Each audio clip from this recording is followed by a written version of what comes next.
Welcome back mga kaaldab. Ito na naman po ang inyong lingkod, si Mr. Destiny. At magbibigay po tayo ng pinakamainit na update po ngayon sa social media. Dito po sa iparirinig ko po sa inyo, kung gagamit po kayo ng headset, talagang maririnig po ninyo ang boses ni Maine Paul Carson. Oops, issue na naman yan, Mr. Destiny. Alam mo, kaya ka lagi nababash eh. Kaya ka lagi na pag-iinitan kasi pinipilit mo na magkasama yung dalawa kahit hindi naman. Pinipilit mo na may relasyon kahit wala naman. Halatang halata naman na kumbaga ginagamit mo lang sila Mengay at si Alden Richards para sa pansariling interes. Well, may kanya-kanya tayong opinion at pananaw, nire-respeto ko yan. Well, pakinggan po natin mga kaaldab at gumamit po kayo ng headset. Boom. Bakit ano uso? May isang student kasi boom. Bakit ano uso? May isang student kasi boom. Bakit ano uso? Pansin nyo mga kaaldab. Pero kung titignan nyo, 3 babae lang po sila. Samantalang yung nasa side ni Alden Richards, nagbibideo, di po ba? Sa kanya pinakamalapit yung audio ng cellphone. Kaya imposible naman po na boses ni Angel yon dahil ang layo naman ni Angel. At kung titignan nyo naman po, yung boses ni Alden Richards, di po ba? Kaya sabi ko sa inyo, walang pilitan ha. Tapos yung kuha po ni Daddy Bay na photos, halatang kalahati lang yung kinuha, di po ba? Pansin nyo, sino nga po kaya yung nasa side? Sino nga po kaya ang nasa gilid? O baka sabihin nyo, si Mama Ten yan, Mr. Destiny, at saka si Liza. Hindi lang talaga kinunan kasi, kumbaga, inaasar lang sila ni Daddy Bay. Hindi talaga sila kinukunan o sinasadya lang talaga ni Daddy Bay na wag silang kunan.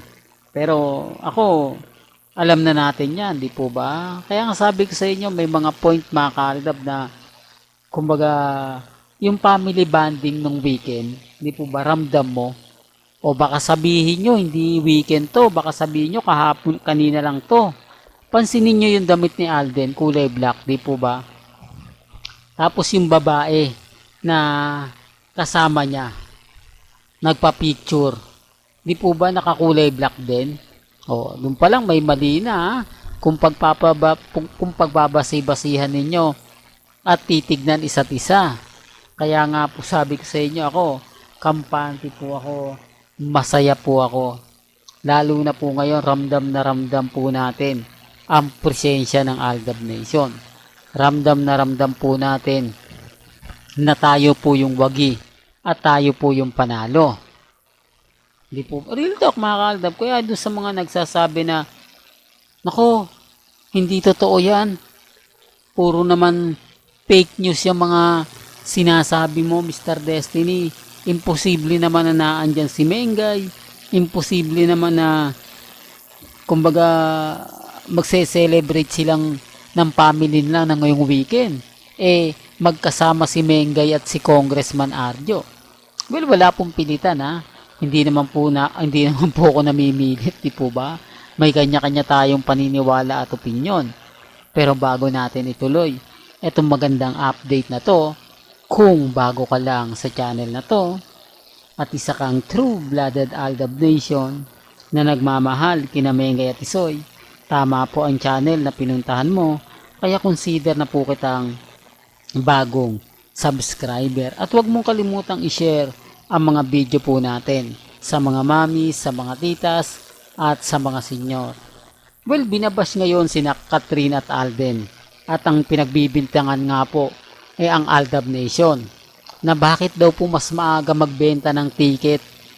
Halatang halata naman po na kumbaga natatakot silang malugi. Natatakot silang hindi kumita ang Hello Love Again. Dahil napakaaga nga po raw na promotion ang nangyayari.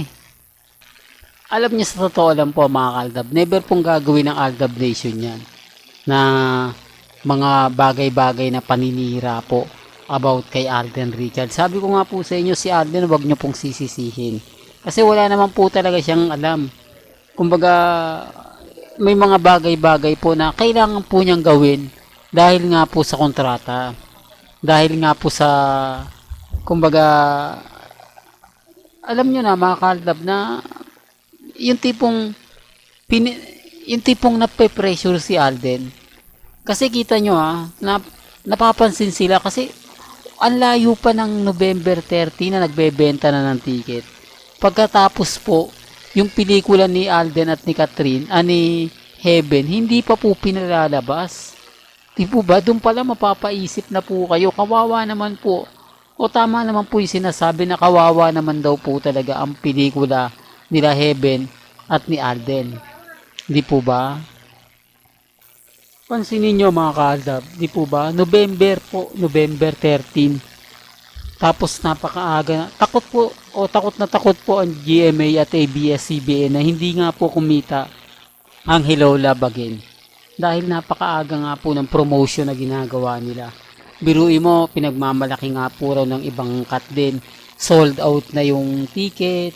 Pero pansin nyo po ba na mas masyadong napapansin o napag-uusapan na ginagamit lang daw talaga yung cut din para kumita ng malaki ang ABS-CBN at GMA. Kasi sabi ko nga po sa inyo, si Boss Vic Del Rosario wala. Hindi siya makapag-react, hindi siya makagawa ng paraan para unahin ni Alden Richards yung out of order. Ang tagal na po nun. Kailan iso-showing yan? Sa October. Tapos hindi pa alam kung mayroong black screening o wala. Tanging mga supporter lang po talaga at loyalist ni Alden Richards ang kumbaga manonood nun. Dahil syempre agaw ng ibig ko sabihin yung imbis na panonoorin mo o imbis ang budget mo para kay Alden at kay Heaven, magbabago ka na. Mas pupokus ka na lang sa cut din. Doon mo lang ilalaan yung panonood mo ng sine, yung budget mo. Di po ba? Sinasabi ko lang po ito para lang klaro. Para lang po sa mga nagaganap at nangyayari. Di po ba? Kaya nga sabi ko sa inyo mga Aldab, relax lang, maging matatag, maging kampante. Malay nyo, di po ba bukas sa makalawa, Aldab na po ang pinag-uusapan. Well, hanggang dito na lang po ang ating latest updates. Kaya kung gusto nyo pa po ng pinaka-latest at sariwang update, abay tumutok lang po kayo dito po sa channel ni Mr. Destiny para updated po kayo sa mga latest at sa mga bagong video po na ilalabas po natin maya-maya lang. Hanggang sa muli, salamat po sa panonood at pakikinig.